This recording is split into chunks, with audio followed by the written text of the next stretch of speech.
گھر کی حفاظت کے لیے نبی صلی اللہ علیہ وآلہ وسلم کی بتائی ہوئی سنتیں۔ نبی کریم صلی اللہ علیہ وآلہ وسلم نے فرمایا، رات کا اندھیرا شروع ہونے پر یا رات شروع ہونے پر اپنے بچوں کو اپنے پاس یعنی گھر میں روک لو، کیونکہ شیاطین اسی وقت پھیلنا شروع کرتے ہیں۔ پھر جب عشاء کے وقت میں سے ایک گھڑی گزر جائے تو انہیں چھوڑ دو، یعنی چلے پھرے۔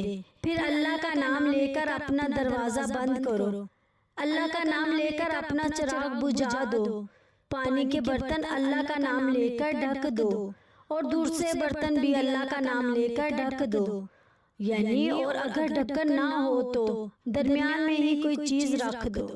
نبی کریم صلی اللہ علیہ وآلہ وسلم کی یہ مبارک تعلیم ہمیں بتاتی ہے کہ اسلام ہماری حفاظت، احتیاط اور روزمرہ زندگی کے آداب کی بھی رہنمائی کرتا ہے۔ رات کے آغاز میں بچوں کو گھر میں رکھنا، اللہ کا نام لے کر دروازے بند کرنا اور برتن ڈھانپنا ایسی سنتیں ہیں جو اللہ کی رحمت، برکت اور حفاظت کا ذریعہ بنتی ہیں۔ اللہ تعالیٰ پر بھروسہ کرتے ہوئے نبی کریم صلی اللہ علیہ وآلہ وسلم کی بتائی ہوئی سنتوں پر عمل کرنا دنیا آخرت کی بھلائی، گھر کی حفاظت اور اللہ کی برکت حاصل کرنے کا ذریعہ ہے۔